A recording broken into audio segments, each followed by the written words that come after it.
അതാണ് മൂന്ന് നിസ്കാരവാദികൾക്ക് മൊത്തം പറ്റിയത്. ഞങ്ങൾ ഖുർആനീങ്ങളാണെന്നും പറഞ്ഞിട്ട് പുതിയ ആദർശമായിട്ട് വന്നവർക്കൊക്കെ അതാണ് സംഭവിച്ചത്. നമ്മുടെ നാട്ടിലുള്ള ചില ശൈഖന്മാരും അവരുടെ തൊട്ടടുത്ത മുരീദന്മാരോട് നിസ്കരിക്കേണ്ട എന്ന് പറയുന്നുണ്ട്. എന്ത് മാരകാണ്! ഏതൊക്കെ രീതിയിലാണ് നമ്മൾ തെറ്റിക്കാൻ ശ്രമിക്കുന്നത്. മയക്കുമരുന്നിൻ്റെയും മദ്യത്തിൻ്റെയും കഥ പറയാനുണ്ട് നമുക്ക്. സമൂഹത്തെ അത് ഏതൊക്കെ രീതിയിൽ സ്വാധീനിക്കുന്നുവെന്ന് നമുക്ക് ചർച്ച ചെയ്യേണ്ടതുണ്ട്. പക്ഷേ അതിനേക്കാൾ മാരകമായ രീതിയിൽ പരിശുദ്ധ ദീനിൽ ജനിച്ചു വളർന്നിട്ട് അതിൽ നിന്ന് നിസാരമായി ഇറങ്ങിപ്പോകുന്ന പ്രവൃത്തികളും വിശ്വാസങ്ങളുമായി സമൂഹത്തെ തെറ്റിക്കാൻ നടക്കുന്ന കുറേ കറക്ക് കമ്പനികൾ. നിസ്കരിക്കണ്ടെന്ന് പറയാം. എന്തേ കാര്യം? നിസ്കരിക്കാത്തതിനെ പറ്റി ഖബറിലെത്തുമ്പോൾ മുൻകറിനെ കീറി ചോദിക്കണ സമയത്ത് ആ ഷെയ്ഖിൻ്റെ പേരും പറഞ്ഞിട്ട് മൂപ്പരോട് ചോദിച്ചാളാന്ന് പറഞ്ഞാൽ മതി എന്ന് ക്ലാസ് എടുക്കുക. ആ ഷെയ്ഖിൻ്റെ പേരാണെന്താ പറയത്തേന്നറിയോ? ദൂരെ നിന്ന് എവിടെയെങ്കിലും ഒരു ഷെയ്ഖിനെ കിട്ടുമെന്ന് ഇങ്ങനെ അന്വേഷിച്ച് എട്ടങ്ങാറായി നിൽക്കണ ആരെങ്കിലും ഒക്കെ ഉണ്ടാവും. ഇന്നാ ഒന്ന് പോയി നോക്കുക എന്ന് പറഞ്ഞിട്ട് അവർ ഇത് കഴിഞ്ഞ ഉടനെ തന്നെ വണ്ടി പിടിക്കും. ഇത്ര ദുർബലമാകാൻ പാടില്ല നമ്മുടെ ഈമാൻ. ഇത്ര ദുർബലമാവാൻ പാടില്ല നമ്മുടെ ഈമാൻ. അല്ലാഹുവിൻ്റെ റസൂൽ സ്വല്ലല്ലാഹു അലൈഹി വസല്ലം തങ്ങൾ പ്രിയപ്പെട്ട മകൾ ഫാത്തിമ ബീവിക്ക് ഇജാസത്ത് കൊടുത്തൊരു സാധനം. എല്ലാ ദിവസവും രാത്രി ഉറങ്ങാൻ പോകുമ്പോൾ 33 സുബ്ഹാനല്ലാഹ് അൽഹംദുലില്ലാഹ് അല്ലാഹു അക്ബർ. എത്ര പേര് ചെല്ലുന്നുണ്ടത്? എത്ര പേര് ചെല്ലുന്നുണ്ട്? പ്രിയപ്പെട്ട മോള് ചെന്നു അല്ലാഹുവിൻ്റെ റസൂലിൻ്റെ അടുത്തേക്ക്. കൈ വ്രണായി കഴിഞ്ഞു. ജോലി ചെയ്ത് അതുകൊണ്ട് കുറേ സെർവൻറ്റുകളെ കിട്ടിയിട്ടുണ്ടെന്ന് കേട്ടു. ഒന്ന് എൻ്റെ വീട്ടിലേക്കും തരണം എന്ന് പറയാൻ ഹബീബായ റസൂൽ അവരവിടെ ഇല്ലായിരുന്നു. ആയിഷ ബീവിയോട് കാര്യങ്ങളൊക്കെ പറഞ്ഞു വെച്ച് ഫാത്തിമ ബി മടങ്ങിപ്പോന്നു. രാത്രിയാണ് റസൂലുള്ളാഹി എത്തണത് സ്വല്ലല്ലാഹു അലൈഹി വസല്ലം. മോള് വന്ന കഥ പ്രിയപ്പെട്ട ഭാര്യ ആയിഷ ബി പറഞ്ഞു കൊടുത്തപ്പോൾ അള്ളാഹുവിൻ്റെ റസൂൽ അപ്പോഴേ പോയി മഹദിയാവുന്ന ഫാത്തിമ ബീവിനെ കാണാൻ. രണ്ടുപേരും ഉറങ്ങാൻ വേണ്ടി കടന്നിട്ടുണ്ട്. അലിയാരിതങ്ങളും പ്രിയപ്പെട്ട ഭാര്യ മുത്ത് റസൂലിൻ്റെ പൊന്നാരമോൾ ഫാത്തിമ ബീവിയും. അകത്ത് കയറിയിട്ട് രണ്ടാളുടെയും ഇടയിൽ ഇരുന്ന് റസൂലുള്ളാഹി സ്വല്ലല്ലാഹു അലൈഹി വസല്ലം നോക്കണം. ആ മകളും ആ മരുമകനും അള്ളാഹുവിൻ്റെ റസൂലും തമ്മിലുള്ള ബന്ധം. നമ്മുടെ മകളും മരുവനും കിടക്കുന്ന റൂമിൽ കയറിയിട്ട് അവരുടെ രണ്ടുപേരുടെയും ഇടയിലിരിക്കാൻ നമുക്കൊക്കെ സാധിക്കുമെന്ന് ആലോചിച്ച് നോക്കുക. അത്രമേൽ ബന്ധമായിരുന്നു രണ്ടുപേരോട് അള്ളാഹുവിൻ്റെ റസൂൽ തങ്ങൾക്ക്. ഫാത്തിമ ബി പറയുന്നുണ്ട്, തണുപ്പത്ത് നിന്ന് വന്നത് കാരണം എൻ്റെ റസൂലിൻ്റെ കാല് തട്ടിയിട്ട് എൻ്റെ ഈ കഴുത്തുഭാഗത്ത് തണുത്തുപോയി എന്ന്. അവിടെ വെച്ച് ഹബീബായ മുത്ത് റസൂൽ അവർക്ക് ഇജാസത്ത് കൊടുക്കുകയാണ്. മോളെ, നല്ലൊരു കാര്യം ഞാൻ പറഞ്ഞു തരാം. സുബ്ഹാനല്ലാഹ് അൽഹംദുലില്ലാഹ് അല്ലാഹു അക്ബർ 33 പ്രാവശ്യം നീ ചൊല്ലി ഉറങ്ങണം. ഇത് റസൂലുള്ളാഹി നേരിട്ട് ഇജാസത്ത് തന്നതാണ്. ഇത് സ്വീകരിച്ച് ഇതുവരെയും പുലർത്തിപ്പോന്ന എത്ര പേർ കൂട്ടത്തിലുണ്ടാവും പ്രിയപ്പെട്ട സഹോദരി? എന്നിട്ട് ഓടാണ് നമ്മൾ. അവിടെ ഒരു ഷെയ്ഖുണ്ട്, മൂപ്പര് എന്നിട്ട് അജ്മീർ പോയിട്ട് 1 ലക്ഷം അൽബഖറ ഓതാൻ വേണ്ടി ഇജാസത്ത് കൊടുക്കുക. ഒരു മനുഷ്യൻ്റെ ജീവിതം തൊലഞ്ഞില്ലെന്ന് 1 ലക്ഷം അൽബഖറ ഓതി തീരാൻ വേണ്ടിയിട്ട്. അതിൻ്റെ ഇടയിൽ മിണ്ടാൻ പറ്റൂല, ചില കണ്ടീഷൻസ്. നിസ്കരിക്കാതിരിക്കുക. ഞങ്ങളെ ഷെയ്ഖ് പറഞ്ഞിരിക്കണ്. എന്തേ കാര്യം? ഷെയ്ഖിന് നല്ലൊരു ഉറപ്പ് കിട്ടിയിട്ടുണ്ടാവും. എന്നാൽ പിന്നെ ഇബാദത്ത് വേണ്ട. ഉറപ്പ് വരുവോളം റബ്ബിനെ ആരാധിക്കണമെന്നാണ് ഖുർആൻ പറയണത്. ഞങ്ങളെ ഷെയ്ഖിന് ഉറപ്പിട്ടി. ഇനി അത് ആരാധിക്കേണ്ട കാര്യമില്ല. എൻ്റെ പ്രിയപ്പെട്ട സഹോദരന്മാരെ, തെറ്റിദ്ധരിക്കരുത്. ആയത്തിൻ്റെ മുറി ഓതിയാണ് ഖാദിയാനി വരിക. മഹാനായ റസൂൽ സല്ലല്ലാഹു അലൈഹി വസല്ലം തങ്ങളെക്കുറിച്ച് ഈസാ നബി അലൈഹി സ്വലാത്തു വസ്സലാം പ്രവചിക്കുന്ന കാര്യം സൂറത്തു സഫിൻ്റെ 6-ാമത്തെ വാക്യത്തിൽ അള്ളാഹു ഉദ്ധരിക്കുന്നുണ്ട്. ഇസ്മുഹു അഹമ്മദ്. ഇതേ ആയത്തോതിയിട്ടാണ് മീർസാ ഗുലാമിനെ കുറിച്ച് അവർ തെളിവുണ്ടാക്കുക. സൂറത്തുൽ അഹ്സാബിൻ്റെ 40-ാമത്തെ വാക്യം നേരത്തെ നമ്മൾ ഓതി. അത് തന്നെയാണ് ഖാദിയാനി നബിയാണെന്നതിന് അവർ തെളിവ് പറയുക. അല്ലാഹുവിൻ്റെ റസൂൽ സല്ലല്ലാഹു അലൈഹി വസല്ലം തങ്ങളെ വൃത്തികെട്ട രീതിയിൽ ആരോപിക്കുന്ന ക്രൈസ്തവരിലെ ചില പ്രബോധകന്മാർ സുലഭമായി അവരുടെ പുസ്തകങ്ങളിൽ ഖുർആൻ ഉദ്ധരിക്കുന്നുണ്ടാകും. ഇസ്കന്ദർ ജദീദിൻ്റെ പുസ്തകങ്ങൾ പരിശോധിക്കുക. ഫാദർ അലവി എന്ന പേരിൽ പണ്ടൊക്കെ ഏർപ്പാടുമായി നടന്നിരുന്ന ആ മനുഷ്യനെ പരിശോധിക്കുക. അദ്ദേഹത്തിൻ്റെ മുഹമ്മദ് നബി ബൈബിളിൽ എന്ന പുസ്തകം വായിച്ചു നോക്കുക. എല്ലാവരും ഖുർആൻ ഉദ്ധരിക്കും, ഹദീസ് ഉദ്ധരിക്കും. എന്നിട്ട് അതിൻ്റെ ദുർവ്യാഖ്യാനം നടത്തി അത് കേട്ട് വിശ്വസിക്കുന്നവരെ പറ്റിച്ചുകൊണ്ടിരിക്കും. ഇത് പൊതുവെയുള്ള രീതിയാണ്. അപ്പം കള്ളന്മാർ വരും, ഇനി നിസ്കരിക്കണ്ടെന്ന് പറയും. ഉറപ്പ് വന്നു കഴിഞ്ഞാൽ നിസ്കരിക്കണ്ട. ഞങ്ങളെ ഷെയ്ഖിന് ഉറപ്പ് വന്നു, അതുകൊണ്ട് ഇനി നിസ്കാരമില്ല. ലോകത്തെ ഏറ്റവും വലിയ ഷെയ്ഖാരാണ് മുത്ത് റസൂൽ സ്വല്ലല്ലാഹു അലൈഹി വസല്ലം. ലോകത്തെ ഏറ്റവും വലിയ ഗുരുവാരാണ് മുത്ത് റസൂൽ സ്വല്ലല്ലാഹു അലൈഹി വസല്ലം. റഹ്മത്തുൽ ലിൽ ആലമീൻ. സൂറത്തുൽ അംബിയാഇന്റെ 107-ാമത്തെ വാക്യത്തിൽ ഹബീബോരെ വിശദീകരിക്കുന്നത് അങ്ങനെയാണ്. ആലമെന്ന് പറഞ്ഞാൽ മാസിവൽ ബാരി. അള്ളാഹു അല്ലാത്ത എന്തൊക്കെയുണ്ടോ അതെല്ലാം ആലമിൻ്റെ ഭാഗം. ഈ ആലമിനെല്ലാം കാരുണ്യദൂതർ. ഈ ഹബീബായ റസൂൽ സ്വല്ലല്ലാഹു അലൈഹി വസല്ലമ തങ്ങളെക്കാൾ വലിയ ഷെയ്ഖ് ആരും നടിക്കാൻ പാടില്ല, അഭിനയിക്കാൻ പാടില്ല. ഹബീബായ റസൂൽ തങ്ങൾ വഫാത്താകുന്ന ആ ദിവസത്തെ ആ വഖത്തിലെ നിസ്കാരം പോലും കൃത്യമായി നിർവഹിച്ചിട്ടുണ്ട്. അലിയാർ തങ്ങളുടെയും ഫളൽ ഇബ്നു അബ്ബാസ് തങ്ങളുടെയും ചുമലിൽ ഊന്നി നിന്നുകൊണ്ട് ഹബീബായ റസൂൽ പള്ളിയിലേക്ക് ജമാഅത്തിന് പോകുന്നുണ്ട്. ഹദീസിൽ കാണാം, മുത്ത് റസൂൽ ഇങ്ങനെ വന്നിടത്ത് അവിടുത്തെ കാല് മണലിലൂടെ ഇങ്ങനെ ഒരതിപ്പോന്നിട്ട് 2 വരികളുണ്ടായിരുന്നു, ചാലുകളുണ്ടായിരുന്നു. നമ്മുടെ പോലെ മാർബിളുള്ള പള്ളിയല്ല, കാർപ്പറ്റ് വിരിച്ചിട്ടില്ല, മണൽ പരത്തിയിട്ടതാണ്.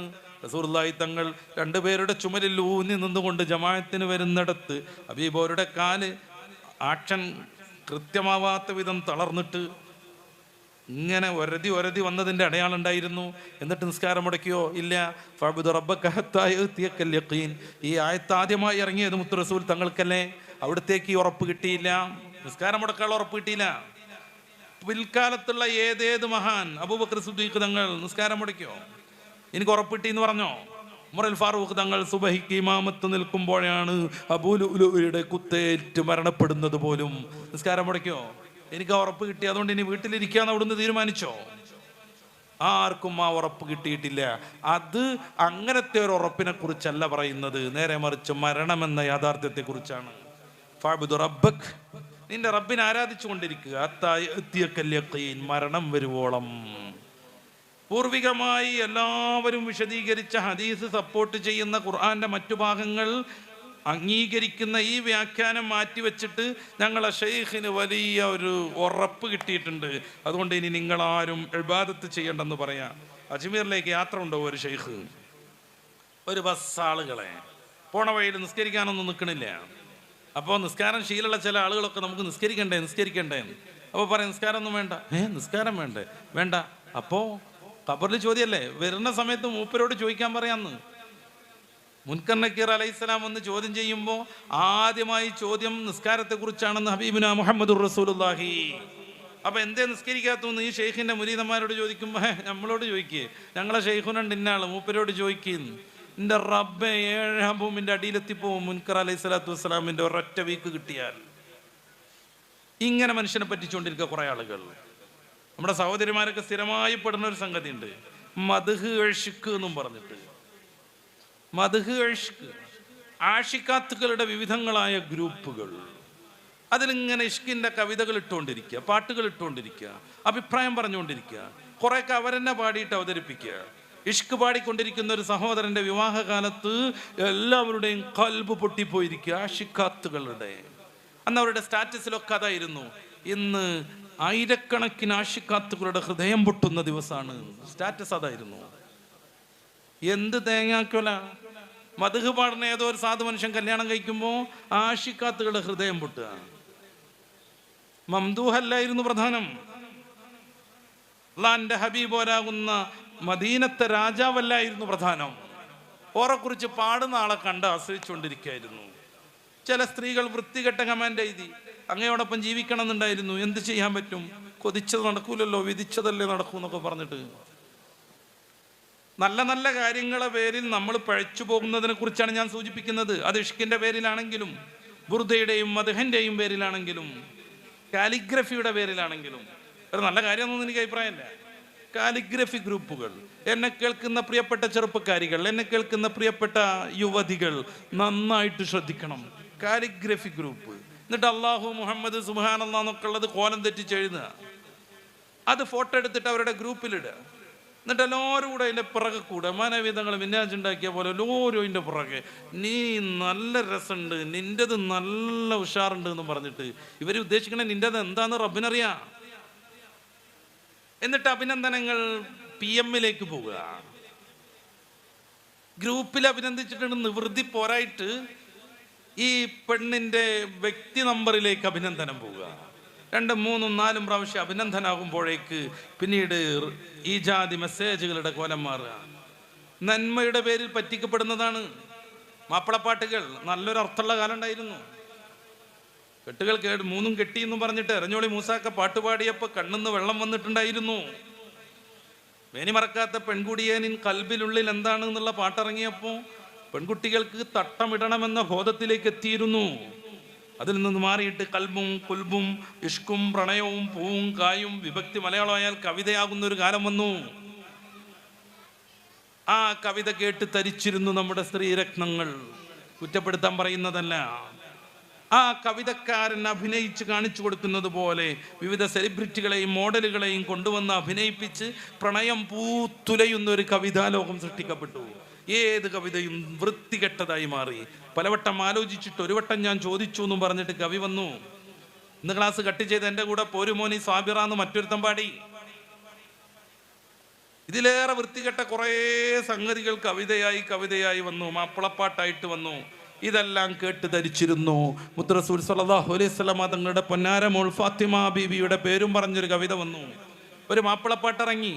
2 ആഴ്ച കൊണ്ട് 25,000 CD. ആ CD കാലത്ത് അത് വിറ്റുപോയി. 2 ആഴ്ച കൊണ്ട് 25,000 CD. എന്തായിരുന്നു ആ കവിത കൊടുത്ത പ്രമേയം? എന്തായിരുന്നു ആ മാപ്പിളപ്പാട്ട് നൽകിയ പ്രമേയം? ഔദ്യോഗികമായി നിക്കാഹ് നടക്കുന്നിടത്ത് പെണ്ണിനെ പിയാനോ വായിച്ചു പോയിട്ട് ചാടിച്ചു കൊണ്ടുവരണമെന്ന്. കാമിനിയുടെ കല്യാണം നടന്നാൽ പോലും വെറുതെ വിടാൻ പാട്ടുകാരൻ ഒരിക്കലായിരുന്നു. അവിടെ മഴ പെയ്യാറുണ്ടോ എന്ന് ചോദിച്ചവൻ ഇറങ്ങി. അവൻ്റെ ആളെ കെട്ടിച്ചു വിട്ടു. എന്നാലെങ്കിലും അതിമൊന്നൊരു ബന്ധം മാറണ്ടേ? ഇല്ല, അവളെ നൊസ്റ്റാൾജി അടുപ്പിക്കുകയാണ്. ഇറക്കി കൊണ്ടുവരണം. അവിടെ മഴ പെയ്യാറുണ്ടോ എന്ന് ചോദിച്ചിട്ട്. നമ്മൾ രണ്ടുപേരും മഴ പെയ്യുമ്പോൾ ഇടവഴിയിൽ ഒരു കുടയിൽ നിന്നത് ഓർമ്മയുണ്ടോന്ന്. ഈ പാട്ട് വ്യാപകമായി സമാനമായ രീതിയിൽ, സമാന്തരമായ രീതിയിൽ മുസ്ലിം പെൺകുട്ടിയെ എങ്ങനെയെങ്കിലുമൊക്കെ ചാടിച്ചു കൊണ്ടുപോയി നന്നായിട്ട് ജീവിക്കുന്ന വിധത്തിലേക്ക് ന്യൂജൻ സിനിമകൾ രൂപപ്പെട്ടു. അതോടുകൂടെ ഈ സൊസൈറ്റിയിൽ ആരൊക്കെ ലവ് ജിഹാദ് എന്ന് പറഞ്ഞ് നമ്മളെ പ്രതിക്കൂട്ടിൽ നിർത്താൻ ശ്രമിച്ചാലും വ്യാപകമായി മുസ്ലിം സ്ത്രീകൾ അന്യമതക്കാരോടൊപ്പം സ്വന്തം മതക്കാരോടൊപ്പവും ചാടിപ്പോയിക്കൊണ്ടിരുന്നു. ഭർത്തൃമതികൾ പോലും സ്വന്തം മക്കളെ ഉപേക്ഷിച്ചുകൊണ്ട്, പലരും കൊല ചെയ്തുകൊണ്ട്, ചില ആളുകളൊക്കെ ഒപ്പം കൂട്ടിക്കൊണ്ട് ഇറങ്ങിപ്പോയി. ഇവൾക്ക് വേണ്ടി 16-17 മണിക്കൂർ സൂപ്പർ മാർക്കറ്റിൽ ഗൾഫിൽ കഠിനാധ്വാനം ചെയ്യുന്ന ഒരു പാവപ്പെട്ട മനുഷ്യനെ മറന്നുപോയി. എല്ലാം അവർ തീരുമാനിക്കുന്ന വിധത്തിലേക്ക് കാര്യങ്ങളെത്തി. ഞാൻ തുടക്കത്തിൽ പറഞ്ഞതുപോലെ മതം, വേദം, റസൂൽ, അള്ളാഹു, ഗുരു, മാതാപിതാക്കൾ ഒന്നും അവർക്ക് സ്വീകാര്യരല്ലാതെ ആയിത്തീർന്നു. എന്നിട്ടോ താൻ തോന്നിത്തത്തിന് ജീവിച്ചു. എൻ്റെ ശരീരം ഞാൻ നിയന്ത്രിക്കുമെന്ന് അവർ തീരുമാനിച്ചു. അങ്ങനെ ഇഷ്ടപ്പെട്ട ഡ്രസ്സ് ധരിച്ചു. കീറിപ്പറിഞ്ഞ ഒട്ടിപ്പിടിച്ച പാൻസുകളും ട്രൗസറുമായി പെൺകുട്ടികൾ പുറത്തിറങ്ങി. കൈയില്ലാത്ത ടീഷർട്ട് അവർക്ക് ഏറ്റവും ഇഷ്ടമായി. അത് കഷ്ടിച്ചൂരയുടെ അടുത്തേക്ക് എത്താനേ പാടുള്ളൂ, താഴേക്ക് വരാൻ പാടില്ല. ശരീരത്തിൻ്റെ വിവിധ ഭാഗങ്ങൾ പ്രദർശിപ്പിച്ചുകൊണ്ട് റബ്ബിനെ ഓർക്കാതെ, പരലോകത്തെ ഓർക്കാതെ, ഈ ജീവിതം ഓരോ നിമിഷവും അസ്തമിച്ചു കൊണ്ടിരിക്കുകയാണെന്ന ബോധമില്ലാതെ, പരിശുദ്ധ ഖുർആനിൽ ഏറ്റവും അവസാനമായി ഇറങ്ങിയ സൂക്തം പോലും ആ ഒരു യാത്രയെക്കുറിച്ചാണ് പറയുന്നതെന്ന് ഒരിക്കലും വിചാരിക്കാതെ, സൂറത്തുൽ ബഖറയുടെ 251-ാമത്തെ വാക്യം അതാണ് ഖുർആനിൽ ഏറ്റവും അവസാനമായി അവതരിച്ചത്. വത്തഖൂ യൗമൻ തുർജഊന ഫീഹി ഇലല്ലാഹ്. അല്ലാഹുവിലേക്ക് മടക്കപ്പെടുന്ന ഒരു ദിവസം വരുന്നുണ്ട്. ആ ദിവസത്തെ ശ്രദ്ധാപൂർവം കൈകാര്യം ചെയ്യണം. ആ ദിവസത്തെ സൂക്ഷിക്കണം. ഈ ഒരു ബോധമില്ലാതെ വൃത്തികെട്ട രീതിയിൽ ജീവിക്കാൻ യാതൊരു നാണവും മടിയുമില്ലാത്ത വിധം സമൂഹം മാറിപ്പോയി. അതിൻ്റെ ഭാഗമായി ഇന്നത് ഉപയോഗിക്കണമെന്നില്ലാതെ വന്നു. മയക്കുമരുന്നുകളും വ്യത്യസ്തങ്ങളായ രീതിയിലുള്ള ലഹരി പദാർത്ഥങ്ങളും വ്യാപിച്ചു വന്നു. മലപ്പുറം ജില്ലയിലെ പ്രസിദ്ധമായ ഡി അഡിക്ഷൻ സെന്റർ തിരൂരിലുണ്ട്. അവിടുത്തെ പ്രധാനപ്പെട്ട ഡോക്ടർ ഏതാനും ദിവസങ്ങൾക്ക് മുന്നേ നടത്തിയൊരു പ്രഭാഷണത്തിൽ നമ്മുടെ ജില്ലയിൽ പ്രത്യേകിച്ചും കേരളത്തിൽ വിശേഷിച്ചും മയക്കുമരുന്നിലേക്ക് പുതിയതായി കയറി വരുന്നവർ യുവതികളാണെന്നും പെൺകുട്ടികളാണെന്നും അദ്ദേഹം വെട്ടിത്തുറന്നു പറഞ്ഞു. മയക്കുമരുന്നിനെ കുറിച്ചുള്ള വർത്തമാനം, പ്രഭാഷണം, അതിൻ്റെ ദൂഷ്യതകൾ പണ്ടൊക്കെ ഫ്രീക്കന്മാരെന്ന് പറയുന്ന ടീമിനോട് മാത്രം പറഞ്ഞാൽ മതിയായിരുന്നു. ഇന്നത് പോരാ. അന്യന്യ കോളേജുകളിൽ പഠിക്കുന്ന, വിവിധ ഹോസ്റ്റലുകളിൽ പഠിക്കുന്ന, പലപ്പോഴും നമ്മുടെ വീടകങ്ങളിൽ തന്നെ ജീവിക്കുന്ന പെൺകുട്ടികളൊക്കെ വിളിച്ചിരുത്തിയിട്ട് മയക്കുമരുന്നിനെ കുറിച്ച് പ്രഭാഷണം നടത്തേണ്ട വിധത്തിലേക്ക് സാഹചര്യം മാറി. ഇപ്പൊ കൂടുതലായിട്ട് മയക്കുമരുന്ന് ഉപയോഗിക്കുന്നത് പെൺകുട്ടികളാണ് കടന്നു വരുന്നത്. പുതിയതായിട്ട് കൂടുതൽ ആളുകൾ കടന്നു വരുന്നത് പെൺകുട്ടികളാണ്. 11 ഇനം മയക്കുമരുന്നുകളാണ് നമ്മുടെ നാട്ടിൽ വ്യാപകമായി ഉപയോഗപ്പെട്ടുകൊണ്ടിരിക്കുന്നത്. ഞാനിത് പറയുന്നത് എവിടെയെന്നുള്ളത് നിങ്ങൾക്കറിയാം. ഇവിടെ ഞാനും കേട്ടതാണ് വാർത്ത. നിങ്ങളുടെ നാട്ടിൽ നിന്ന് MDMA-യുമായിട്ട് പിടിച്ചു കൊണ്ടുപോണതിനെ കുറിച്ച്. നോക്കും കൂടെ ഇതൊരു മെട്രോ സിറ്റി ആണോ? അല്ല. ഇത് ബോംബെയിലെ റെഡ് സ്ട്രീറ്റ് ആണോ? അല്ല. 25,000-ത്തിലധികം വേശ്യകൾ, സെക്സ് വർക്കേഴ്സ് എന്നൊക്കെയാണ് അവരുടെ ഡെക്കറേഷൻ പേര്. ഉള്ളതുള്ളോണം പറഞ്ഞാൽ വേശ്യകൾ. ജോലി ചെയ്യാമെന്നും പറഞ്ഞിട്ട് വേശ്യപ്പണി നടത്തുന്ന പശ്ചിമ ബംഗാളിലെ സൊണഗച്ചിയാണോ ഇത്? അല്ല. ഏതെങ്കിലും മെട്രോ സിറ്റിയാണോ? അല്ല. ഒരു കുഗ്രാമം. കാറോടിച്ച് ഞാൻ തോറ്റു. എത്തി ഈ ലാസ്റ്റ് എത്തുമ്പോഴേക്ക് ഒരു ഗ്രാമത്തിൻ്റെ എല്ലാ സ്വച്ഛന്തതയും നിലനിൽക്കുന്ന ഒരു നാട്. ഇവിടുന്ന് പൊക്കിക്കൊണ്ടുപോവാണ് MDMA ആളുകളെ. ഇത് നിങ്ങളുടെ നാടിൻ്റെ പ്രശ്നമല്ല, എല്ലാ നാടിൻ്റെയും പുതിയ കാല വിശേഷണമാണ്. ഈ സാധനത്തെക്കുറിച്ച് നന്നായിട്ട് അറിയുന്ന, ഔദ്യോഗികമായി പഠനം നടത്തിയ ഡോക്ടർമാർക്ക് പോലും, മെഡിക്കൽ രംഗത്ത് പ്രവർത്തിക്കുന്നവർക്ക് പോലും ഇതിൻ്റെ പ്രലോഭനത്തിൽ നിന്ന് രക്ഷപ്പെടാൻ പറ്റുന്നില്ല. അത്രമേൽ വൃത്തികെട്ട മാരകമായൊരു സാഹചര്യത്തിലേക്ക് നമ്മൾ എത്തിക്കൊണ്ടിരിക്കുന്നു. ഇതിനാണ് ഇത്തരം ആത്മീയ വേദികൾ. നമ്മൾ ഉറക്കെ ചിന്തിക്കണം. എനിക്കത് കൂടുതൽ വിശദീകരിക്കാനുണ്ട്, പക്ഷേ അത് മാത്രം പോരാന്നുള്ളത് കൊണ്ട് ഞാൻ വേഗം ആ രംഗത്തുനിന്ന് പോരും. 3 വർഷത്തിനിടക്ക് MDMA ഉപയോഗിക്കുന്ന ഒരുത്തൻ മരണപ്പെടുമെന്നാണ് കണക്ക്. വല്ലാതെ പോയാൽ 7 വർഷം. MDMA തുടങ്ങിയിട്ട് 7-ാം വർഷത്തിൽ ആള് ഭൂലോകത്തുണ്ടാവില്ല. ഇതാണ് ഔദ്യോഗിക കണക്ക്. ഇതാണ് മെഡിക്കൽ രംഗത്തുള്ളവരുടെ ഏറ്റവും പുതിയ റിപ്പോർട്ട്. നമ്മളൊക്കെ പുസ്തകം വായിച്ച പരിചയമാണ്. നേരെ മറിച്ച് 5 വർഷം MBBS പിന്നെ 1.5 വർഷം ഹൗസ് സർജനും, അത് കഴിഞ്ഞിട്ട് പിന്നീട് പുതിയ എൻട്രൻസും, അത് കഴിഞ്ഞിട്ട് MDയും ഒക്കെ കഴിഞ്ഞ മെഡിക്കൽ രംഗത്ത് നമുക്കൊക്കെ ആരോഗ്യത്തെക്കുറിച്ച് മാതൃക പറഞ്ഞു തരേണ്ടവർ പോലും ഈ മാരകമായ മയക്കുമരുന്നുകൾക്ക് അഡിക്റ്റുകളാകുന്നു. കേരളത്തിലെ പ്രസിദ്ധമായൊരു മെഡിക്കൽ കോളേജിൽ നിന്നൊരു ഡോക്ടർ MDMA പിടികൂടി. അദ്ദേഹം പോലീസുകാരോട് പറഞ്ഞത്, എന്നിൽ നിന്ന് ഈ സാധനം വാങ്ങി ഉപയോഗിക്കുന്ന 17 ഡോക്ടർമാർ കൂടെ ഈ കെട്ടിടത്തിലുണ്ട് എന്നാണ്. അയാളിൽ നിന്ന് മാത്രം, ആ സ്രോതസ്സിൽ നിന്ന് മയക്കുമരുന്ന് മേടിച്ച് ഉപയോഗപ്പെടുത്തുന്ന 17 പേർ, അയാളടക്കം 18 പേർ. സമൂഹത്തെ നമ്മൾ എങ്ങനെയാണ് ഇനി മനസ്സിലാക്കേണ്ടത്? ആരെയാണ് നമുക്ക് വിശ്വസിക്കാൻ പറ്റുക? മെഡിക്കൽ കോളേജിലെ ജോലി തിരക്കുകളിൽ നിന്ന് മനസ്സിന് നല്ല ആശ്വാസം കിട്ടുമത്ര ഇതുപയോഗിച്ചാൽ. അയാളുടെ ഭാഷ്യമാണ്, എൻ്റേതല്ല. ഈ മയക്കുമരുന്ന് ഉപയോഗിച്ച് രോഗിനെ പരിശോധിക്കുന്നവർ നിർണ്ണയിക്കുന്ന ട്രീറ്റ്മെന്റ് എത്ര വിശ്വസിച്ച് നമുക്ക് ചെയ്യാൻ പറ്റും? ഒരു സർജറി പറഞ്ഞ കേസ് ഏതെങ്കിലും ടാബ് കഴിച്ചാൽ മാറുമായിരുന്നു എന്ന് നമുക്ക് എങ്ങനെ അംഗീകരിക്കാൻ പറ്റും? നമ്മൾ ആലോചിച്ച് നോക്ക്. വല്ലാത്തൊരു കുരുത്തം കെട്ട തലകുത്തനെ നിൽക്കുന്ന ലോകത്തേക്കാണ് നമ്മൾ കടന്നുപോയിക്കൊണ്ടിരിക്കുന്നത്. നമ്മൾ ഡോക്ടറെ വിശ്വസിക്കുന്നു, അദ്ദേഹത്തിൻ്റെ പ്രാവീണ്യം അംഗീകരിക്കുന്നു, ഒരു മറുചോദ്യം പോലും ഇല്ലാതെ അദ്ദേഹം നൽകിയ എല്ലാ മരുന്നും ട്രീറ്റ്മെൻറ്റും നമ്മൾ ഉപയോഗപ്പെടുത്തുന്നു. ഇനി എങ്ങനെ സാധിക്കും? സിസേറിയൻ കഴിഞ്ഞ പെണ്ണ് 9 മാസം കഠിനമായ വേദനയുമായി നടന്നു. പല ഡോക്ടർമാരെയും കാണിച്ചു, പെയിൻ കില്ലറുകൾ കൊടുക്കും, കുടിക്കുമ്പോൾ ഇത്തിരി സമാധാനം ഉണ്ടാകും. ഒരു ദിവസം ആ പെണ്ണിന് നന്നായിട്ട് വയറിന് വേദന വന്നു. എങ്ങനെയൊക്കെ കടിച്ചമർത്തി ഉറങ്ങി. രാവിലെ എഴുന്നേറ്റപ്പോൾ കത്രിക പുറത്തേക്ക് തുറിച്ചു വന്നു. 9 മാസം മുന്നേ സിസേറിയൻ നടത്തിയപ്പോൾ അതിനകത്ത് മറന്നു വെച്ച് തുന്നിക്കൂട്ടിയ സാധനം. ആ പരിപാടി ചെയ്ത ഡോക്ടർ മങ്കൂറിനെ അടിച്ചിരുന്നു എന്ന് എനിക്ക് വാദമൊന്നുമില്ല. പക്ഷെ എങ്ങനെ ഇവരെയൊക്കെ നമുക്ക് വിശ്വസിക്കാൻ പറ്റും? ഒരു അധ്യാപകനെ എങ്ങനെ നമുക്ക് വിശ്വസിക്കാൻ പറ്റും? അയൽവാസിയാകുന്ന നമ്മളോട് എല്ലാ വിഷയത്തിലും ബന്ധപ്പെട്ട് സഹോദരനെ പോലെ ജീവിക്കുന്നവനെ എങ്ങനെ നമുക്ക് വിശ്വസിക്കാൻ പറ്റും? കഴിഞ്ഞ ആഴ്ചയിലാണ് അങ്ങനത്തെ ഒരുത്തൻ 6 വയസ്സുള്ള അയൽവാസി കുട്ടിയെ സെക്സൽ ഹറാസ്മെന്റിന് വിധേയനാക്കാൻ ശ്രമിക്കുന്നത്, പ്രകൃതി വിരുദ്ധ ലൈംഗിക പീഡനത്തിന് വിധേയനാക്കാൻ ശ്രമിക്കുന്നത്. ആ കുട്ടി എതിർത്തു. ഇവൻ ഡ്രസ്സ് അയക്കാൻ ശ്രമിച്ചപ്പോൾ ആ കുട്ടി അതിനെതിരെ ശക്തമായി പ്രതികരിച്ചു. 6 വയസ്സു മാത്രമുള്ള കുട്ടി. ഈ ചങ്ങാതി എന്ത് ചെയ്തു? ഏട്ടാന്നും ചോദിച്ച് ഏട്ടാന്നും വിളിച്ച് എപ്പോഴും ഇവനോടൊപ്പം നടക്കുന്ന, ഇവനെ വല്ലാതെ ഇഷ്ടപ്പെടുന്ന പാവപ്പെട്ട മോനെ ഈ ചെറുപ്പക്കാരൻ വെള്ളത്തിൽ മുക്കിക്കൊന്നു. 3 പ്രാവശ്യം ആ കുട്ടി രക്ഷപ്പെടാൻ കുതറി മാറി നീന്തി വരുന്നുണ്ട്. ആ സമയത്തൊക്കെ 24-കാരൻ്റെ ദൃഢമായ കാലുകൊണ്ട് ആ കുട്ടിയെ വെള്ളത്തിൽ ചവിട്ടി താഴ്ത്തുന്നുണ്ട്. ആ കുട്ടി പടഞ്ഞു മരിക്കുന്നത് അവൻ ആസ്വദിക്കുന്നുണ്ട്. ആരെ നമുക്ക് വിശ്വസിക്കാൻ പറ്റും? ആരെയാണ് നമുക്ക് വിശ്വസിക്കാൻ പറ്റുക? ഒരു 4-5 കൊല്ലം കഴിഞ്ഞ് നമ്മുടെ മക്കൾക്ക് സ്കൂളിൽ പോകണ്ടേ, മദ്രസയിൽ പോകണ്ടേ, പുറത്തിറങ്ങണ്ടേ? നമ്മുടെ പെൺകുട്ടികൾക്ക് വേറെ ഏതെങ്കിലും രീതിയിൽ അങ്ങോട്ടും ഇങ്ങോട്ടും നടക്കേണ്ടി വരില്ലേ? ആരെ നമുക്ക് വിശ്വസിക്കാൻ പറ്റും? ഈ ഒരു തലത്തിലേക്ക് കാര്യങ്ങൾ എത്തുന്നു. അതിനെ പ്രോത്സാഹിപ്പിക്കാൻ വിവിധ സംവിധാനങ്ങളും വിവിധ രീതിയിലുള്ള ഈ സംഘടനകളും മുന്നിൽ നിൽക്കുന്നു. അതാണ് ഏറ്റവും വലിയ കൗതുകം. മതം വേണ്ട, അള്ളാഹു വേണ്ട, റസൂല് വേണ്ട എന്നൊക്കെ പറയുന്ന കുറേ ടീംസ് ഉണ്ട്. അവരെല്ലാവരും കൂടെ 15 കൊല്ലം വർക്ക് ചെയ്തപ്പോൾ നേരാവണ്ണം കൃത്യമായി കണക്ക് പറഞ്ഞാൽ അവരുടെ ഏറ്റവും പ്രസിദ്ധനാകുന്ന നേതാവ് ലണ്ടനുകാരനാകുന്ന റിച്ചാർഡ് ഡോക്കിൻസ്, അയാളുടെ ദി ഗോഡ് ഡെലൂഷൻ എന്ന് പറയുന്ന പുസ്തകമുണ്ട്, ദൈവത്തിൻ്റെ വിഭ്രാന്തികൾ. ഈ പുസ്തകം നാസ്തികനായ ദൈവം എന്ന പേരിൽ നമ്മുടെ നാട്ടിലുള്ള രവിചന്ദ്രൻ സി എന്ന് പറയുന്ന മനുഷ്യൻ മലയാളത്തിലേക്ക് കൊണ്ടുവന്നു 2009-ൽ. 2010-ൽ അദ്ദേഹം ഇതിൻ്റെ പ്രചാരണാർത്ഥം ശാസ്ത്ര കോൺഫറൻസുകളെന്നും പറഞ്ഞ് ജില്ലകൾ തോറും യാത്ര നടത്തി. കുറേ ആളുകളൊക്കെ അയാൾക്ക് കിട്ടി. മതം കുത്തഴിഞ്ഞ ജീവിതത്തിന് തടസ്സമാണെന്ന് വിശ്വസിക്കുന്ന കുറേ ആൾക്കാരുണ്ടായിരുന്നു പണ്ടും. പള്ളി പോകുന്നത് അവർക്ക് വലിയ ഉറപ്പാണ്. ദീനി സംരംഭങ്ങളിലൊന്നും ഉണ്ടാവില്ല. ജുമഅക്ക് പോലും പള്ളി മുടക്കുന്നവർ, ഇത്തരം ആളുകൾക്കൊക്കെ ഒരു കോർഡിനേഷനായി. അങ്ങനെ അവരെല്ലാവരും സപ്പോർട്ട് ചെയ്ത് കൊടുത്ത് 2010, ഇപ്പം 2025, 15 വർഷം. ഈ 15 വർഷം നാസ്തികർ കേരളത്തിൽ സൃഷ്ടിച്ച മനോഹരമായ കുറേ ദൃശ്യങ്ങളാണ് ഇപ്പം നമ്മൾ കണ്ടുകൊണ്ടിരിക്കുന്നത്. ജനുവരി, ഫെബ്രുവരി മാത്രം 67 ആളുകൾ ഈ കേരളത്തിൽ കൊല ചെയ്യപ്പെട്ടു. ജനുവരി, ഫെബ്രുവരി മാത്രം 67 ആളുകൾ. അതിൽ പകുതിയോളം ഗാർഹികമായി കൊല ചെയ്യപ്പെട്ടവരാണ്. എന്ന് വെച്ചാൽ വീട്ടിൽ നിന്ന് സഹോദരനോ ബന്ധുവോ ജ്യേഷ്ഠനോ വാപ്പയോ അച്ഛനോ ആരെങ്കിലുമൊക്കെ കൊന്നവർ.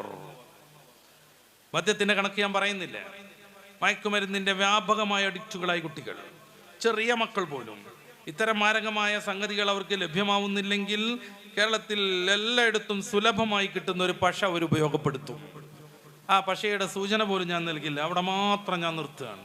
ആ പശ പ്ലാസ്റ്റിക് കവറിലേക്ക് ഇറ്റിച്ച് അത് ഉരസി ചൂടാക്കി മുഖത്തിങ്ങനെ വെച്ച് അതിൻ്റെ സ്മെല്ല് ആസ്വദിച്ച് അവരങ്ങനെ മയങ്ങിപ്പോകും 7-8 മണിക്കൂറുകൾ. ഹാർട്ട് തകരുന്നത് വിഷയമല്ല, ഹാർട്ട് തകരുന്നത് അവർക്ക് വിഷയമേ അല്ല. മദ്യപിക്കും അവർ. മദ്യത്തിൻ്റെ കണ്ണ് കലക്കുന്ന ഒരു സ്വഭാവമുണ്ട്, കണ്ണ് ചൊന്നുപോകും. അതില്ലാതിരിക്കാൻ വേണ്ടി നല്ല ശക്തമായ ഐ ഡ്രോപ്സുകൾ 6-7 തുള്ളി പലവട്ടം മിറ്റിച്ചിറ്റിച്ച് വീട്ടിലേക്ക് എത്തുമ്പോഴേക്ക് കണ്ണിൻ്റെ ചുമപ്പ് പക്ക വെള്ളയാക്കി അവർ മാറ്റും. സ്കൂളിൽ പോകുന്ന കുഞ്ഞിൻ്റെ ബാഗ് പരിശോധിക്കുക. ഐ ഡ്രോപ്സ് കണ്ണിലിറ്റിക്കുന്ന മരുന്നുണ്ടെങ്കിൽ മനസ്സിലാക്കണം അസുഖം തുടങ്ങിയിട്ടുണ്ട് എന്ന്. സ്മെല്ലടിക്കൂല. വിവിധ മൗത്ത് വാഷ് വെച്ചവർ കഴുകി ശരിയാക്കും. എന്നിട്ട് നല്ല സ്മെല്ലുള്ള ച്യൂയിങ്കവും ചവച്ചുകൊണ്ട് വരും. ഉള്ളിൽ എന്ത് പോയി എന്നുള്ളത് അറിയാൻ ഒരു മാർഗം ഉണ്ടാവില്ല. പിന്നെ നമ്മുടെ മുമ്പിലുള്ള ഒരു മാർഗം അവനോടൊപ്പം ഇത്തിരി നേരം ഇരുന്ന് സംസാരിക്കുക എന്നാണ്. വാപ്പാക്കും ഉമ്മാക്കും അതിന് ഒഴിവില്ല. ഉമ്മാൻ്റെ ഫോണിൽ, വാപ്പാൻ്റെ ഫോണിൽ. രണ്ടാളും വേറെ ഏതോ ലോകത്താണ്.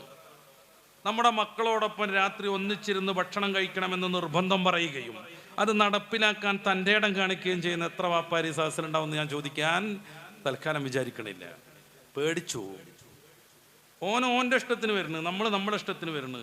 നല്ല ആചാര് നേരത്തെ പള്ളിയിൽ പോയി മഗ്‌രിബിൻ്റെ മുമ്പ് പോയി മഗ്‌രിബ് ഇശയൊക്കെ കഴിഞ്ഞ് അദ്ദാതൊക്കെ ചൊല്ലി മൂപ്പര് വരും. ചിലപ്പോൾ ഉള്ള വെള്ളം കുടിച്ചിട്ട് അയാൾ കിടന്നുറങ്ങും. അല്ലെങ്കിൽ മൂപ്പരെ ഫോണിറ്റു മൂപ്പരെ കൊണ്ട് പറ്റുന്ന ജാതി കളിക്കൊക്കെ ഉള്ളൊരു ഫോൺ മൂപ്പരെ അടുത്തുണ്ടാവും. മകൻ എപ്പോൾ വരുന്നു അറിയില്ല, ആരൊക്കെ ഭക്ഷണം കഴിക്കുന്നു അറിയില്ല, എന്തുകൊണ്ടാണ് മകനെന്ന് ഭക്ഷണം കഴിക്കാത്തത് അറിയില്ല. ഈ സാധനം ആദ്യമായി ബാധിക്കുന്നത് കണ്ണിനെയാണ്. കണ്ണ് പഠിച്ചുകൊണ്ടിരിക്കും. അതുകൊണ്ടാണ് പലപ്പോഴും നമ്മൾ പേപ്പറിൽ വായിക്കുന്നത് വിഷമദ്യ ദുരന്തം, 100 പേരുടെ കാഴ്ച നഷ്ടപ്പെട്ടു. ഇത് ആദ്യം കണ്ണിലേക്കാണ് കയറുക. മകൻ നമ്മൾ ഉറങ്ങണതിന് മുമ്പ് വരണമെന്ന് നിഷ്ഠ പുലർത്താൻ പറ്റുന്ന പിതാവ് സിറ്റൗട്ടിൽ ഇരിക്കുമ്പോൾ മകൻ ഇങ്ങനെ മുന്നിലേക്ക് വരികയാണെങ്കിൽ ഒന്നുകിൽ നമ്മളെ നോക്കാതെ പോകണമെങ്കിൽ അപ്പം മനസ്സിലാക്കണം എന്തോ ഒന്ന് കുടുങ്ങിയിട്ടുണ്ട്. കുറച്ചും കൂടി കയറിയിട്ടുണ്ടെങ്കിൽ അവൻ നമ്മളെ സൂക്ഷ്മമായി ഇങ്ങനെ നോക്കും. അവൻ പോയപ്പോഴുള്ള ഉപ്പല്ലേ എന്നൊരു ഡൗട്ടുള്ളത് പോലെ. ഒന്നിച്ച് ഭക്ഷണം കഴിക്കുകയാണെങ്കിൽ അവനിങ്ങനെ എടുക്കും ഒരു മത്തിനെ, എന്നിട്ട് അങ്ങനെ സൂക്ഷിച്ചു നോക്കും. അവൻ്റെ വിചാരം എന്തോ ഒരു ഓന്തിനെ പൊരിച്ചതാണെന്നായിരിക്കും. ഇങ്ങനെ സംഭവിക്കുന്നുണ്ടെങ്കിൽ ഉറപ്പിക്കണം അവൻ്റെ ഉള്ളിൽ ഞാൻ നേരത്തെ സൂചിപ്പിച്ച 11 തരം മയക്കുമരുന്നിൽ എന്തെങ്കിലും ഒന്നകപ്പെട്ടിട്ടുണ്ട്. അത് ഗവൺമെൻറ്റിൻ്റെ കണക്കാണ്. അവർക്ക് ഈ കുടിക്കണീന് വലിയ കുഴപ്പമൊന്നുമില്ല. അതാണ് ഗവൺമെൻറ് സ്പോൺസർ ചെയ്ത് സമൂഹത്തെ കള്ളിൽ ആറാട്ടണീനൊരു പ്രശ്നമില്ല. ഒരു ഗവൺമെൻറ്റായല്ല, എല്ലാ ഗവൺമെൻറ്റും ഈ വിഷയത്തിൽ ഒന്നിനൊന്ന് മെച്ചാണ്. ഇനി പുതിയ 729 ബാറുകൾ തുടങ്ങാൻ പോവാണല്ലേ.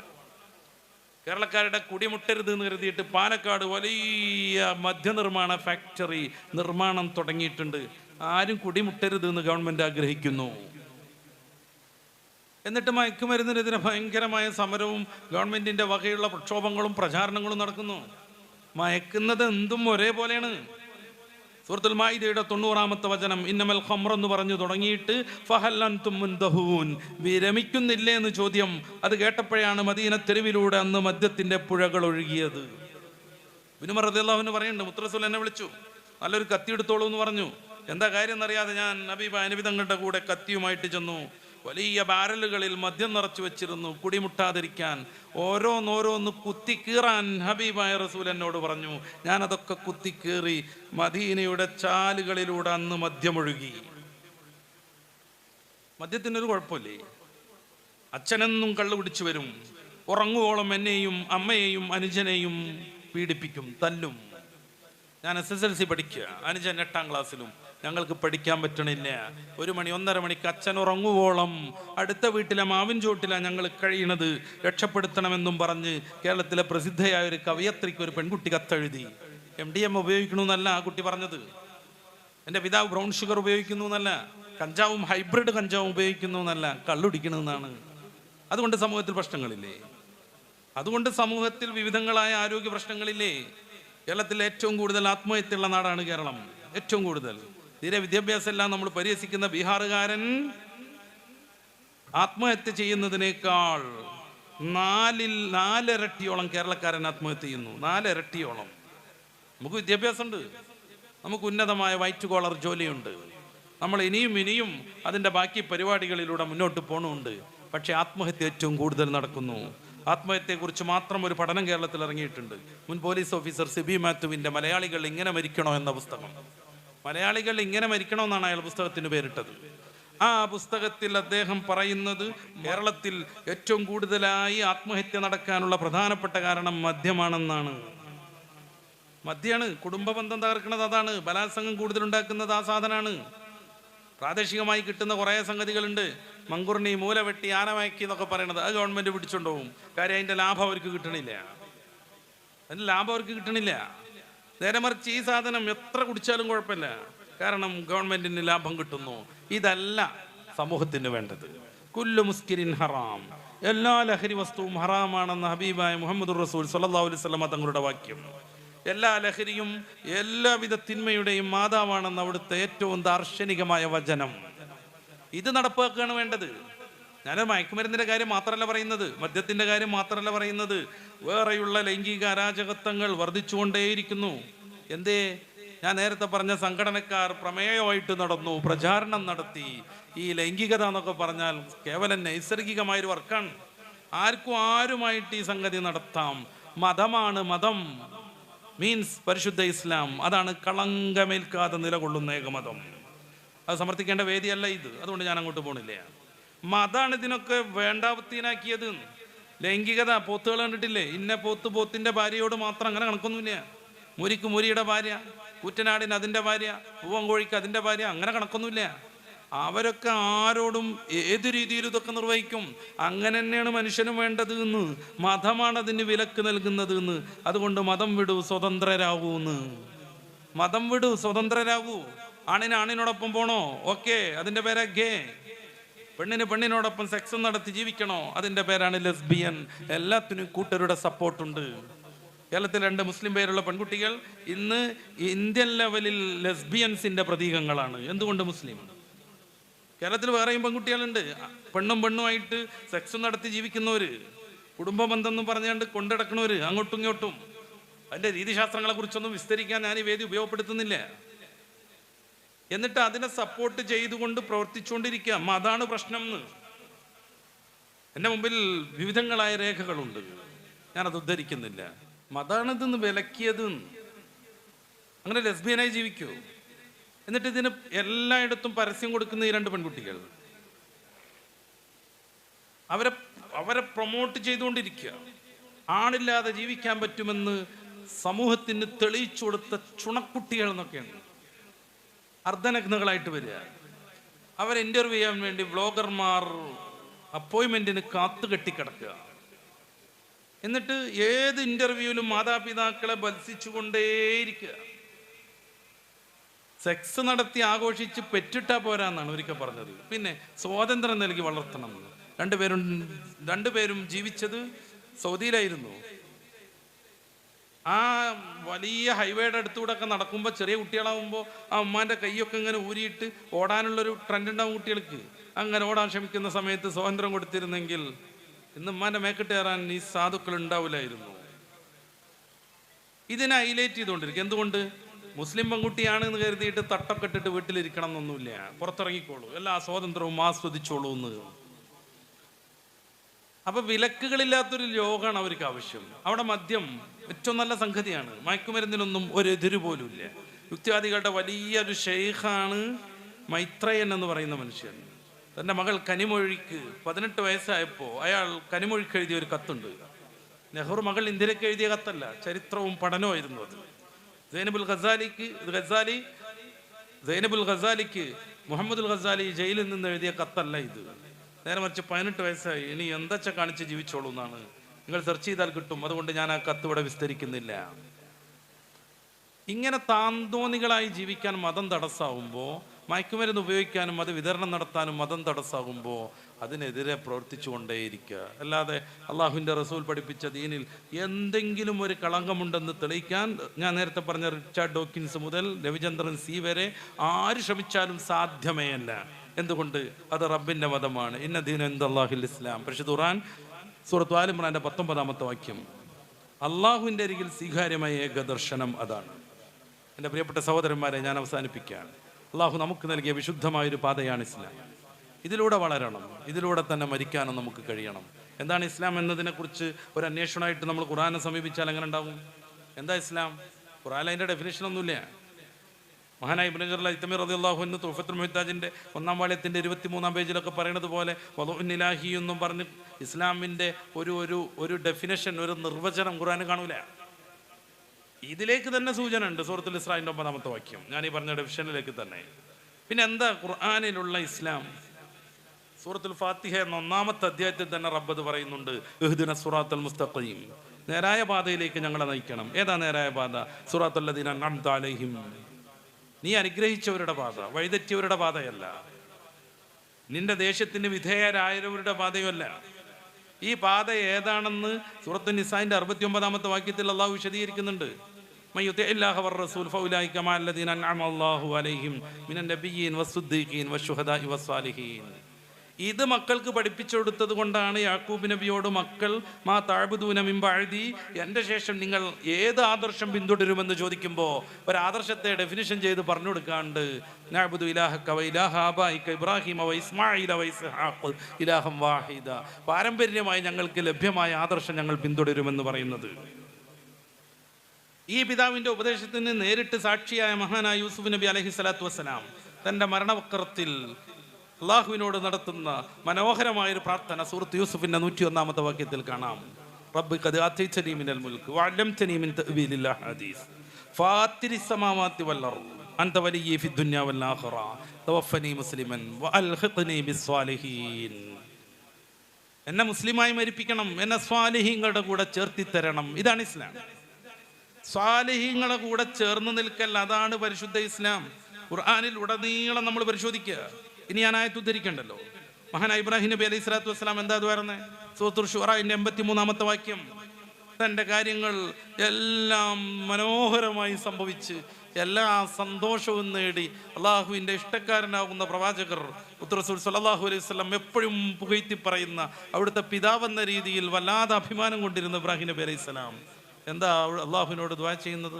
റബ്ബി ഹബ്ലി ഹുക്മൻ, പടച്ചോനെ എനിക്ക് ഇൽമു പഠിപ്പിച്ചു തരണം, വഅൽഹിഖ്നി ബിസ്സാലിഹീൻ, എന്നെ സ്വാലിഹീങ്ങളെ കൂടെ ചേർത്തി തരണം. ഇതാണ് ഇസ്ലാം. ഇതിൽ നിന്ന് ആര് മാറുന്നോ, സാലിഹീങ്ങൾ ആര് വെട്ടിമാറ്റുന്നോ, സാലിഹീങ്ങളുടെ പാതയിൽ നിന്ന് ആര് വ്യതിചലിക്കാൻ ശ്രമിക്കുന്നോ, സാലിഹീങ്ങളുടെ പാതയിൽ നിന്ന് പിടിച്ചു മാറ്റിയിട്ട് ത്വരീഖത്തിൻ്റെയും ഹഖീഖത്തിൻ്റെയും പേരും പറഞ്ഞ് ശൈത്താൻ്റെ പാതയിൽ ആര് ചേർക്കുന്നോ, ഇതൊക്കെ ഇസ്ലാം വിരുദ്ധമാണെന്ന് നമ്മൾ മനസ്സിലാക്കുക. ഈ ഇസ്ലാമിലൂടെ മുന്നോട്ട് പോകാനാണ് നമ്മളോട് കൽപ്പനയുള്ളത്. അത് നമ്മുടെ ജീവിതത്തിൽ എപ്പോഴും ഉണ്ടാവണമെന്നും നേരത്തെ ഞാൻ പറഞ്ഞതുപോലെ മരണത്തിലേക്ക് അതങ്ങനെ പോയിക്കൊണ്ടിരിക്കുകയാണ്. ഞാൻ അവസാനിപ്പിക്കുന്നു എന്ന് പറഞ്ഞിരിക്കുന്ന ഈ സമയത്ത് പോലും ഇത് പൂർത്തിയാക്കാൻ പറ്റുമെന്ന് എനിക്കൊരു ഉറപ്പില്ല. ഇതൊക്കെ കേട്ട് ഉഷാറാക്കി ചീരണിയും വാങ്ങിയിട്ട് വീട്ടിലെത്തുന്ന ആരും ഉറപ്പിക്കരുത്. പ്രിയപ്പെട്ട സഹോദരി, ഈ ഒരു നൂൽപ്പാലത്തിലാണ് നമ്മുടെ ജീവിതം.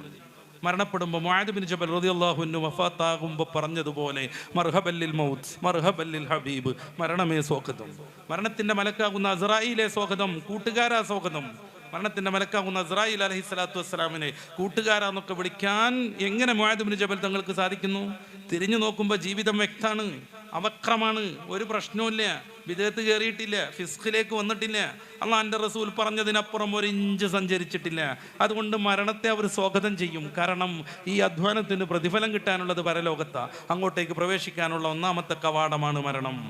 മരണത്തെക്കുറിച്ച് ഖുർആന്റെ പ്രയോഗം എങ്ങനെ? സൂറത്തുൽ ജുമയുടെ 8-ാമത്തെ വാക്യം വായിക്കുക. ഇന്നൽ മൗത്തല്ലദീ തഫിറൂന മിൻഹു ഫഇന്നഹു മുലാഖീകും. നിങ്ങൾ പേടിച്ചോടാൻ ശ്രമിക്കുന്ന മരണം നിങ്ങളെ പിടികൂടുക തന്നെ ചെയ്യുമെന്ന് പേടിച്ചോടാൻ ശ്രമിക്കുന്ന മരണം, അതാ പൊതുവേ മരണം. പക്ഷേ മുആദ് ബിൻ ജബൽ പേടിച്ചോടിയില്ല. മർഹബല്ലിൽ മൗത്ത്, മരണമേ സ്വാഗതം പറഞ്ഞു. തിരിഞ്ഞു നോക്കുന്ന സമയത്ത് വിശുദ്ധമായിരുന്നു. ആരെയും പറ്റിച്ചിട്ടില്ല, ആരുടെയും പണം അപഹരിച്ചിട്ടില്ല, പിണുങ്ങിയിട്ടില്ല, ആരെയും ഗീബത്ത് നമീമത്ത് പറഞ്ഞിട്ടില്ല, ടൈം മൊത്തം മൊബൈൽ ഫോണിൽ ചെലവഴിച്ചിട്ടില്ല. അള്ളാഹു അനുഗ്രഹിച്ച സമയങ്ങളെല്ലാം വാട്സാപ്പിലും ഫേസ്ബുക്കിലും പ്രിയപ്പെട്ട സഹോദരി ഇൻസ്റ്റയിലുമായിട്ട് ചെലവഴിച്ചിട്ടില്ല. ഇൻസ്റ്റയിൽ ആരോ ഒരു പൂവ് വിട്ടു, അവനെ പ്രസാദിപ്പിക്കാൻ ഒരു കൊട്ട പൂവ് തിരിച്ചു വിട്ടുകൊടുത്തിട്ടില്ല. ഏതോ ഒരുത്തനൊരു മുന്തിരിക്കൊല വിട്ടുന്നു, അവനെ ഉഷാറാക്കാൻ വേണ്ടി ഒരു വത്തക്ക നേരെ പകുത്തിട്ട് പകുതി വിട്ടുകൊടുത്തിട്ടില്ല. അവൻ്റെ മെസ്സേജിന് മറുപടി നൽകിയില്ല, അവൻ വരാൻ പറഞ്ഞിടത്തേക്ക് പോയില്ല. വിശുദ്ധമായ ജീവിതം നയിച്ചു. അതുകൊണ്ട് മരണമെത്തുമ്പോൾ ഓടി രക്ഷപ്പെടാൻ തോന്നൂല, ഓടി അടുക്കാൻ തോന്നും. കാരണം ഈ അധ്വാനത്തിന് പ്രതിഫലം കിട്ടണം. ഈ അധ്വാനത്തിന് പ്രതിഫലം കിട്ടണം. നന്മ ചെയ്യുന്നു, വിശ്വാസം ഭംഗിയാക്കുന്നു, അങ്ങനെ റബ്ബിനെ സമീപിക്കുന്നു. അത്തരം ആളുകൾക്ക് ഖുർആൻ പറയുന്നത് എന്താ? സൂറത്തു താഹയുടെ 75-ാമത്തെ വാക്യം പരിശോധിക്കുക. ഉലൈക ലഹുമുൽ ദറജാത്തുൽ ഉലാ, ഉന്നതമായ സ്ഥാനം. അതിനെ ഖുർആൻ വിശദീകരിക്കുന്നത് ജന്നാത്തു അദിൻ എന്നാണ്, നിത്യതയുടെ സ്വർഗം. അതിൽ അരുവികൾ ഒഴുകുന്ന കാര്യമൊക്കെ പറഞ്ഞിട്ട് വദാലിക ജസാഉ മൻ തസക്ക, ആത്മാവിനെ സംസ്കരിച്ചവർക്ക് ലഭിക്കാനുള്ള പ്രതിഫലം ഇതാണ്. ആത്മാവിനെ സംസ്കരിച്ചവർക്ക് ലഭിക്കാനുള്ള പ്രതിഫലം ഇതിനാവണം നമ്മുടെ ജീവിതം, ഇതാവണം നമ്മുടെ ജീവിത ദൗത്യം. നമ്മളെ വഴിപിഴപ്പിക്കാൻ ശ്രമിക്കുന്ന, നേരത്തെ ഞാൻ സൂചിപ്പിച്ചതും അല്ലാത്തതുമായ മാപ്പിളപ്പാട്ട് മുതൽ കള്ളത്തൊരീക്കത്ത് വരെ, മദ്ഹിന്റെ ഗ്രൂപ്പുകൾ മുതൽ സ്കൂളിൽ നമ്മൾ KG പഠിച്ച, SSLC പഠിച്ച, +2 പഠിച്ച, ഡിഗ്രി പഠിച്ച ഗ്രൂപ്പുകൾ വരെ പഴപ്പിക്കാൻ ശ്രമിച്ചുകൊണ്ടിരിക്കുന്നു. ഇതിൽ നിന്ന് മാറാൻ കൃത്യമായ അവബോധത്തോടെ മുന്നോട്ട് പോകണം. സംഘടനാ ബന്ധം വേണം. വൈജ്ഞാനികമായ പുരോഗതി നിരന്തരമായി ഉണ്ടാക്കിക്കൊണ്ടേയിരിക്കണം. എങ്കിൽ മഹാന്മാരാകുന്ന പൂർവികരോടൊപ്പം നമുക്കും സ്വർഗത്തിലെത്താൻ സാധിക്കും. പടച്ചറബ് അനുഗ്രഹിക്കുമാറാവട്ടെ. നമ്മുടെ എല്ലാ പ്രതിസന്ധികളും പടച്ചറബ് സലാമത്താക്കുമാറാവട്ടെ. നമുക്കും നമ്മളാകാൻ അധ്വാനിച്ച മാതാപിതാക്കൾ, ഉസ്താദുമാർ തുടങ്ങി നമ്മളെ സ്നേഹിക്കുന്ന മുഅ്മിനീങ്ങളാകുന്ന വിവിധങ്ങളായ രാജ്യത്ത് മരണപ്പെട്ട എല്ലാവർക്കും പടച്ചറബ് സ്വർഗം നൽകുമാറാവട്ടെ. നമ്മുടെ ഈ സംഗമം അല്ലാഹു ഖബൂലാക്കട്ടെ. റബ്ബനാ ആതിനാ ഫിദ്ദുനിയാ ഹസന വഫിൽ ആഖിറതി ഹസനത വഖിനാ അദാബന്നാർ. ആമീൻ ബിറഹ്മതിക യാ അർഹമർ റഹീമീൻ. എല്ലാവരും ദുആ ചെയ്യണമെന്ന് ഓർമ്മപ്പെടുത്തുന്നു. അസ്സലാമു അലൈക്കും വറഹ്മത്തുള്ളാഹി.